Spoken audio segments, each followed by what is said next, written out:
আমেরিকাকে আবারও গ্রেট বানাতে রীতিমতো আদা জল খেয়ে নেমেছেন মার্কিন প্রেসিডেন্ট ডোনাল্ড ট্রাম্প। অর্থনীতির চাকা ঘোরানো থেকে শুরু করে বিশ্ব শাসনের কাজ করতে নেমে পড়েছেন তিনি। এরই মধ্যে আলোচিত যুদ্ধ বন্ধের কাজ শুরু করেছেন।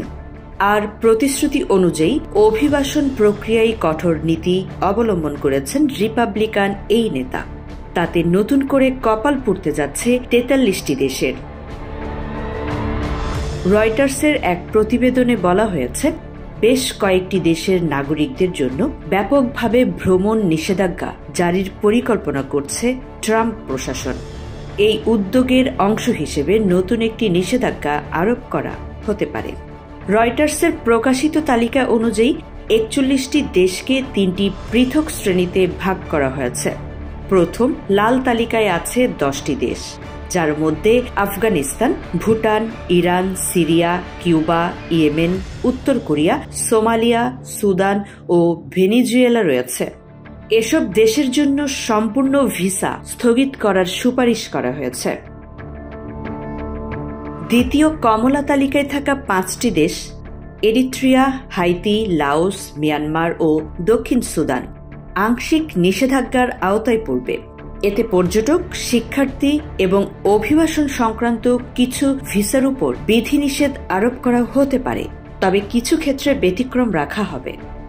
হলুদ তালিকায় বেলারুশ, পাকিস্তান ও তুর্কমেনিস্তান সহ ২৬টি দেশ রয়েছে। এসব দেশের সরকার নির্দিষ্ট ঘাটতি বা ত্রুটি নিরসনে ৬০ দিনের মধ্যে উদ্যোগ না নিলে যুক্তরাষ্ট্রে ভিসা ইস্যুর ক্ষেত্রে আংশিক নিষেধাজ্ঞার মুখে পড়তে পারে।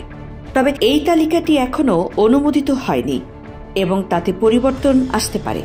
এমনকি পররাষ্ট্রমন্ত্রী মার্কো রুবিওর কাছ থেকেও এটি এখনও অনুমোদন আসেনি।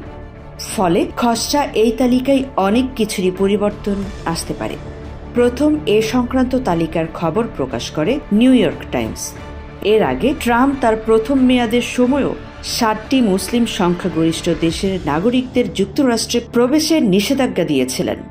যদিও পরে বিভিন্ন পর্যায়ের পরিবর্তনের পর ২০১৮ সালে মার্কিন সুপ্রিম কোর্ট এই নিষেধাজ্ঞা বহাল রাখে।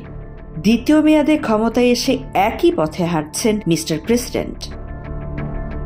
হোয়াইট হাউসের চাবি হাতে পেয়েই গত ২০ জানুয়ারি নতুন একটি নির্বাহী আদেশ জারি করেন ট্রাম্প, যেখানে বিদেশি নাগরিকদের ভ্রমণ অনুমোদনের ক্ষেত্রে আরও কঠোর নিরাপত্তা যাচাইয়ের নির্দেশ দেওয়া হয়।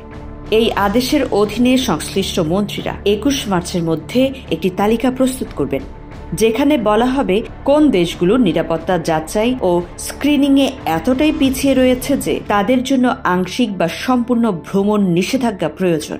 প্রেসিডেন্ট হিসেবে দ্বিতীয় মেয়াদ শুরু করেই ট্রাম্প এই কড়াকড়ি আরোপের উদ্যোগ নিয়েছেন।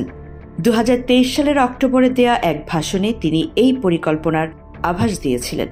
তখন তিনি বলেছিলেন, গাজা উপত্যকা, লিবিয়া, সোমালিয়া, সিরিয়া, ইয়েমেন এবং অন্যান্য নিরাপত্তা ঝুঁকির দেশগুলোর নাগরিকদের উপর কঠোর বিধিনিষেধ আরোপ করা হবে।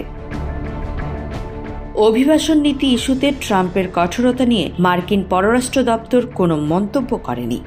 আগামী ২১ মার্চের পর হয়তো বিষয়টি নিয়ে হোয়াইট হাউসের নীতির পরিষ্কার ধারণা পাওয়া যাবে। আর এমনটি হলে কপাল পূর্বে মার্কিন মূল্যকে পাড়ি দেওয়ার স্বপ্নে বিভোর লাখো লাখো তরুণ তরুণী।